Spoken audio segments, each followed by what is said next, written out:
Welcome back to the show. I'm so excited for my conversation today. Monica, would love to have you start off by telling us who you are and what you do in the events industry. Absolutely. I am Monica Birrenkott. Thank you for having me. I'm very excited. I have a background that actually began in theater, moved into rock and roll and concerts, and then traveled into the corporate AV world. So both on the event side, your general sessions, things like that, up through to trade show AV specifically. So I was doing that for a long time, and then most recently I started my own company, Full Swing Productions, which is an LED video company based out of Minnesota. So technology company working on visual storytelling and how we can elevate that LED experience in the events world, which is fun. Amazing. There is a true theater kid to event professional pipeline. It is strong. Mm-hmm.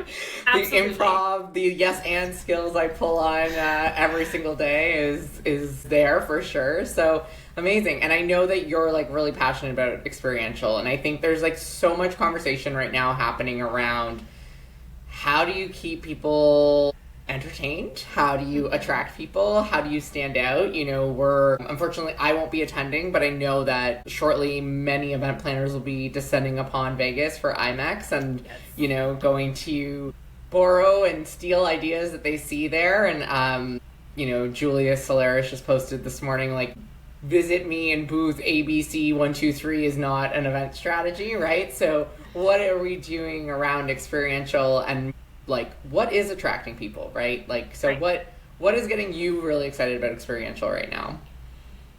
Yeah, it's a whole thing to unpack, right? Because I think it's something when done well, it is so engaging and there are so many benefits, but there's a price tag to that, obviously, and that's a huge barrier. But experiential in and of itself, for me, comes down to storytelling.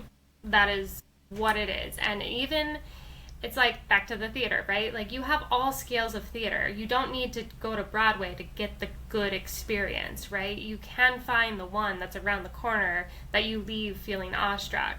It's just, for me, it's really about that story, right? And I think when we first started connecting about this, it was well, do we really need another puppy activation? Is that experiential, right? I think there's so many questions. It became a buzzword so fast, and there's so many questions of what is that? What are we even talking about? Okay, everyone now has an experiential marketer, but every event is an experience. So what does that actually mean? Right. And that's I think where our industry really needs to decide, okay, what is that term? What are we looking for? And what do the CEOs and the executives want when they're throwing that word around, right? Yeah. And that's hard. That's hard to do.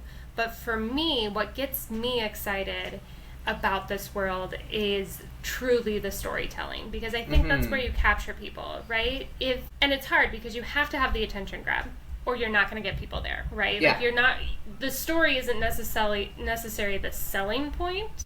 There has to be something else that's the attraction. But then if you can capture them and tell a story and really engage with them in that way, that I think is what excites me. And it's hard. It's so hard. And I think there's also a difference between true, experiential and then also immersive and interactive, right? Those are a lot of words that get lumped together. Sure. And for me, they're so separate. They're very different. I don't know how you feel about that, but for me, I look at that and I'm there's definitely a distinction in those words for me. Well, and it's similar to all the event planner, manager, coordinator, producer, all of those terms, right? Marketer, there's the Venn diagram where there's the overlap and then the things that are different. And the storytelling is so interesting because you're right. People remember stories. I mean, it's not a secret that my husband is a writer, and if you follow him on LinkedIn, he is always talking about stories and how stories are what people remember. That's how we used to pass information. That's still how we pass information. How many times do you remember you see someone at an event and you're I don't know their name, but I remember that they told me that their kid was just about to start this thing, or they had just gotten back from this trip, right? You remember the story more than you remember the person, right? But it's true, the story is what hooks and makes it memorable, but it is not necessarily what attracts them, right? Because that's got to be, you got less than 3 seconds, right, to get their attention. So how are you doing it? And how are you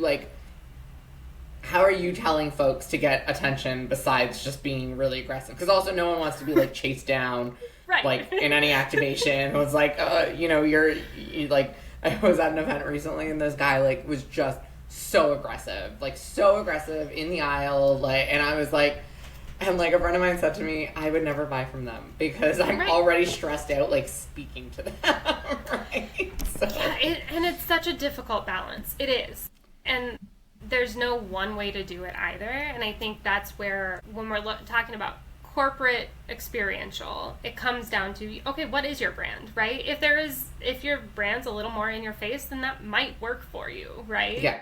But it's also the brand alignment, which is a whole other portion of this, and the complexity of pulling off a true experiential activation is so difficult. But it's so funny because it's like, well, everyone wants it, but no one really knows what goes into that. And I think I have an interesting kind of back door into this, right? Because I'm on the tech side, I'm on the production side. I know the gear, and I know its limitations. I know also the possibilities within that, right? But so many times in the events world, the production team or that, creative agency is coming in after the idea is quote unquote fully formed, right? And so they're like, hey, can you just execute this?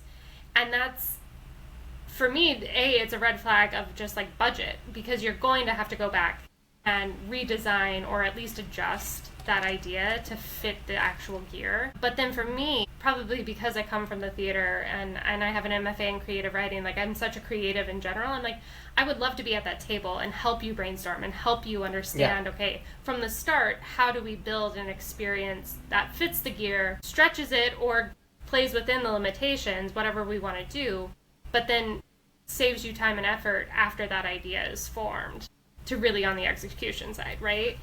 But I think it's so funny because there's so many people that, will say, hey, you can just do this, right? Like, you can just make this happen. And it's like the layers of what they're asking is so deep in that experiential world. It is, okay, are we building out a full environment? Are we making some sort of interactive point, or is the full thing interactive? What is the actual gear that needs to be spec'd for this? Are we, projection, LED, lighting, audio, all of this thing? And I think that's a real disconnect right now, too, of like, well, we have all these great big ideas, but the execution is so much more difficult and so much more complex that, when done well, than a lot of people realize, right? Yeah, and also, like, are you playing, like, in a logical way to your environment around you? Right? Like, they're going to stand out like a sore thumb because you're doing, like, too much almost, which I know, like, as a planner, you'd say, well, you can't, like, more is more, and like, well, yes, but also, like, are you meeting the moment that's appropriate for your audience? Are you meeting the moment that's appropriate for the event and, like, the tone of the event and what that looks like? And, you mentioned the puppies, and I know that it's another thing that is a big controversial topic these days on LinkedIn, on the puppies. But I also think it's, can you tie it back to your brand? Like, I remember years ago, and I'm sure I've told this story on the podcast before, but I saw, like, this brand activation that was, like, Game of Thrones themed, like, 3 years after the show ended. And I was like, what is happening? Like, and, like, there was no tie into the brand. Like, it wasn't like, oh, their brand name was thrown and they're still, playing off of it and making it work. But it was just like, here's the hospitality suite that is themed to a show that hasn't been on in 3 years, that has nothing to do with what you sell, and it was the weirdest thing because it was like, in 2023, everybody did Barbie, right? Everybody was doing Barbie. And some people did it great. Yes. I bought my Barbie t-shirt. I went to the movie in my Barbie shirt. Like, some people did it great. If their product aligned, if their product made sense, if their product was already that color. But then you also saw some that you're like, wait, what is this, right? And so sometimes like an exec or a stakeholder is going to say, a client is going to say, oh, we have to be doing that, like, we have to be playing off the Eras tour. Oh, we have to be playing off of, the like the engagement. We have to be playing off like all these things. It's like, okay, yes, sometimes you can use cultural moments and trends to like tie in and enhance your experience, but sometimes it's just distracting and like kind of falls flat because it's like this has nothing to do with what you're selling, and so you're just confusing your audience, you're not engaging them, you're looking like kind of tacky, right? So like how when someone says, okay, we want to do something, and you said this earlier, like it's something that no one's ever seen before. And that's a big thing with audience too, right? Because I had this conversation, and I think it was about puppies specifically, that someone brought them into an event that event had never seen it. So it was brand new to them. And like, I know like a couple years ago, we brought in a 360 camera, and I'm like, oh, we're still doing this? It's like, no, like this audience has never seen that, right? So knowing your audience, right? So if someone says, we are planning, an activation at a festival, or we're planning an activation at a trade show, like what would be the first thing you tell them? Start with this. It comes back to the story and the brand, right? Yeah. For me, it's like, what is your goal for this? Like, what is the engagement point? What is the story you're trying to tell? And I think, marketing's been doing that for years. We've been telling stories in commercials for years. Yeah. So we need to, it's not the same playbook, but it is in the sense of the attention, the engagement, and the connection, right? We can't, you can throw someone in a room with a bunch of projectors, but if they're just staring at a wall with moving shapes and it's not actually engaging them beyond that, it's a lost opportunity for me, right? Yeah. So for me, it's why do you want to do this? What's beyond just the connection point for your clients? Obviously that's the case, but what's the story you're trying to tell? What's the story you're trying to tell? What whether it be about your brand or about the product or maybe the work that you're doing, right? What is the point you're trying to get across? And let's start there. Because then from that idea, I think you start to build out the engagement points. And then from there you can say, okay, are they interactive? Are they more passive? Is there something, what is that attention grabbing moment? Maybe it is playing off of the Taylor Swift engagement because that's the attention grabber, but then how do we tie that through this through line of what's actually being told, right? And I think that it's skewing right now to try to be more like social media, where if it's just flashy and big and makes a lot of noise, then we'll get attention, and that's what we want. Yeah. Instead of kind of back to that true marketing playbook of, okay, what is the story? What are we actually trying to do? I have two little kids, and it's so funny because the older one's 6, so he's starting to understand like a little bit of, okay, what are ads? What are these? We watch a lot of baseball, so we see a lot of ads, and there's a dog, dog food company that keeps popping up, and it's like real food for real dogs, and we have a dog, and he looked at me and he's like, Mom, we need that, right? And it's so funny to watch his 6-year-old brain just be like, yeah, we care about our dog, we want him to eat well, let's buy that thing. And I think there's something there though of like in that experiential of, okay, we still need the story, like we still need, they're not just showing you the food, they're telling this lovely story of how dogs are our pets and they're our companions and we walk through them in every part of life, and that's what caught his attention because he was like, yeah, we love our dog. That was literally the first words out of his mouth. We love our dog. We need that. And I think that's what it comes down to is so many of these are just trying to do the attention part and not the engagement part. Right. And I think the other thing, you want to ask, like always, what is the purpose of this event? What is the purpose of what we're doing here? But also, what do you want people to feel? Right? Yes. Like, what is it that you want them to feel about your brand, about themselves, that is going to still resonate, right? Because, like, we remember stories and we remember how things make us feel. So, recently in Toronto was the Toronto Film Festival, like, one of the biggest events that happens in the city every year.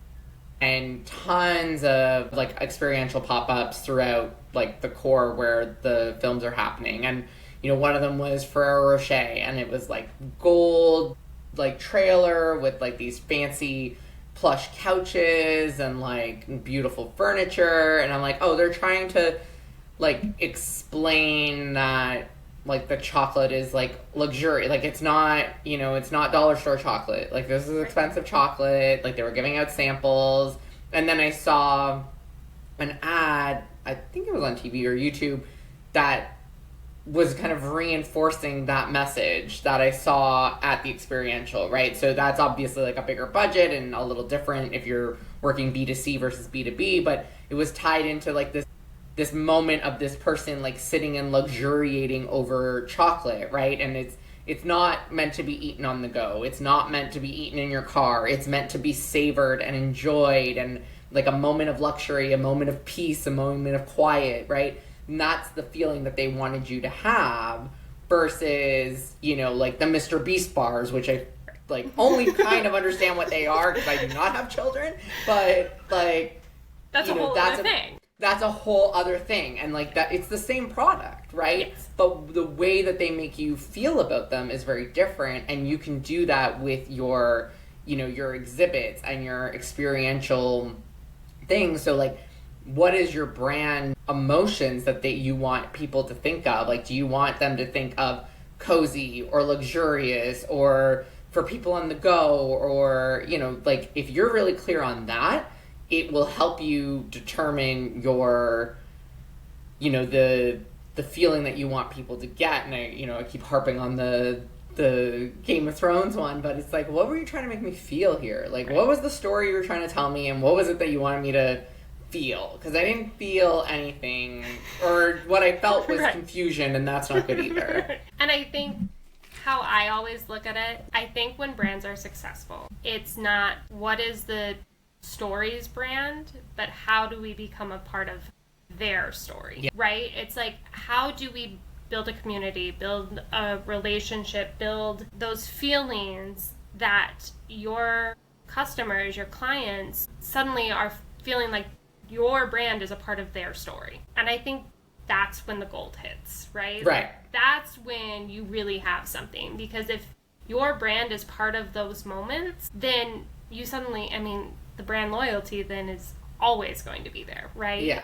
And that ties back into, the story of your son, right? Like, he saw himself in that ad because he was a dog owner, and he's like, oh, well, we love our dog, and I want to do the best for my dog, right? And, someone like me who doesn't own a dog, I probably would flip past it and just be like, oh, okay, yeah, that's a clever ad for dog owners, but, like, they're not speaking to me because I'm not their audience, right? Like, but they're speaking to, and telling, like you said, wanting to be part of that person's story, right? So he's like, that brand has now successfully become part of your story, whether you like it or not, because it's the connection that your son now makes of, oh, we want to feed our dog real food. And so, whether you start buying that brand or not, like, he will always have that association, and you may have that association because you're like, oh, well, I don't want my son to be upset that he thinks that we're not feeding the dog right food, right?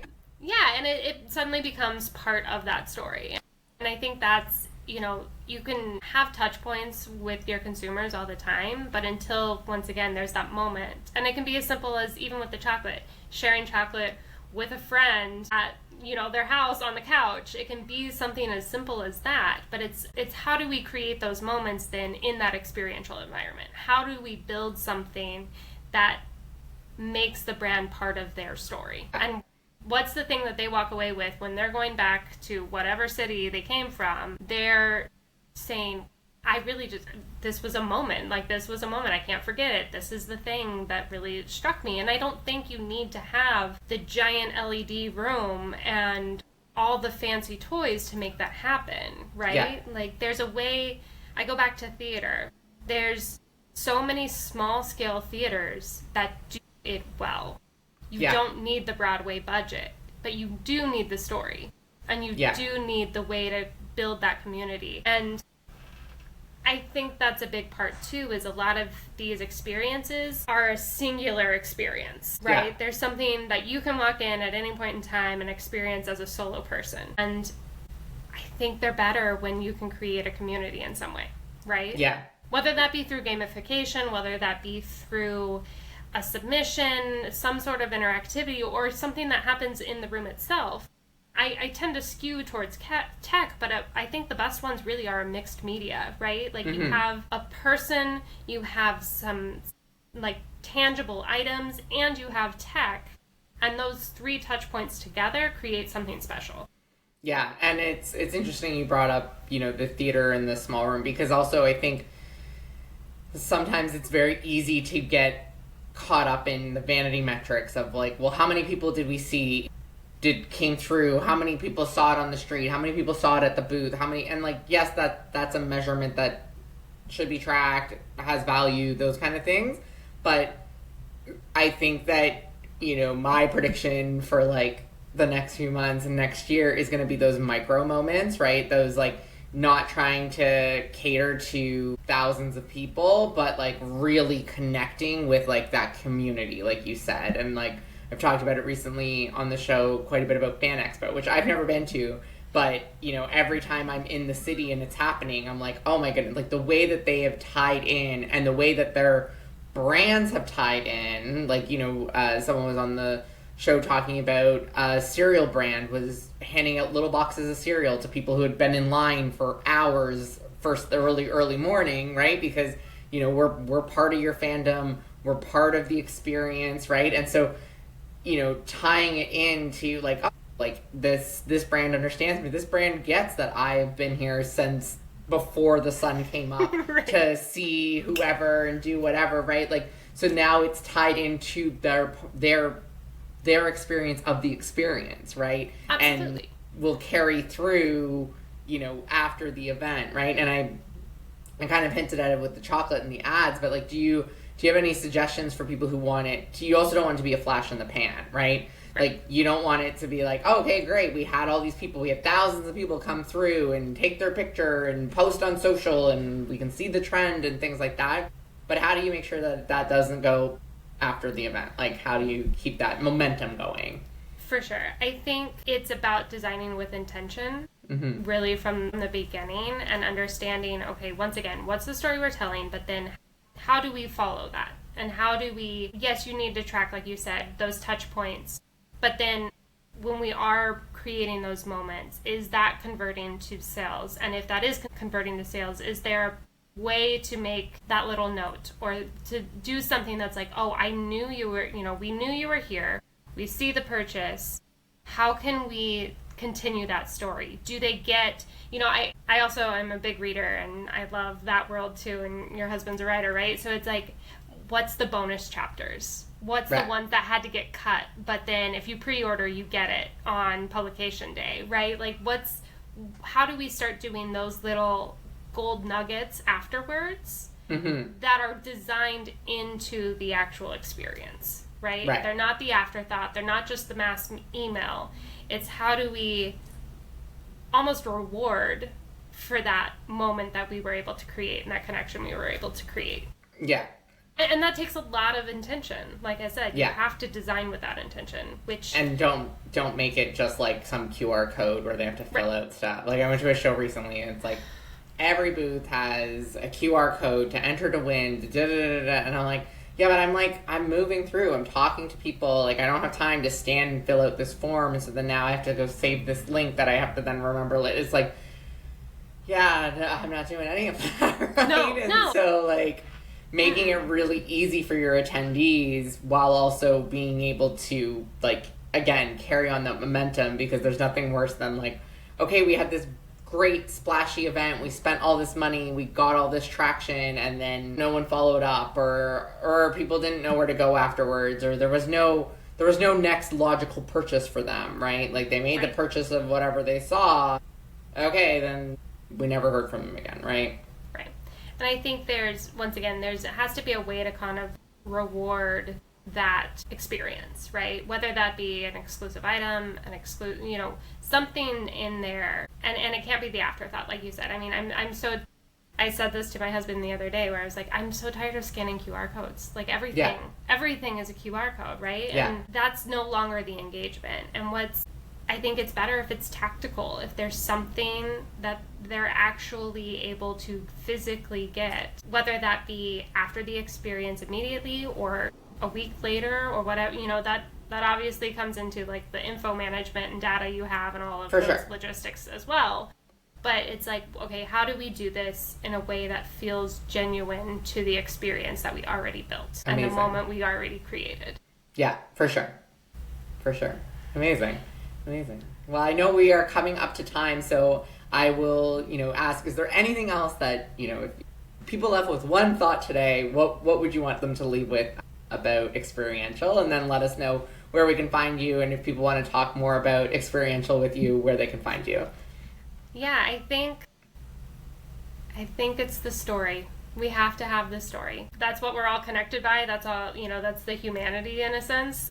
And so have a strong story. I always use the field of dreams, If you build it, they will come. Yeah. But they will only come if the story's there. And so I think that's it. That's the takeaway for me. Amazing. I want to see more. I want to see more beautiful storytelling. Amazing. But yeah, and as I said, I own Full Swing Productions. So if anyone wants to get in touch with me, it's fullswingpro.com or my email, monica@fullswingpro.com as well. And then, of course, LinkedIn. We have an Instagram and all the fun socials as well. Amazing. Thanks so much for being here. Thank you.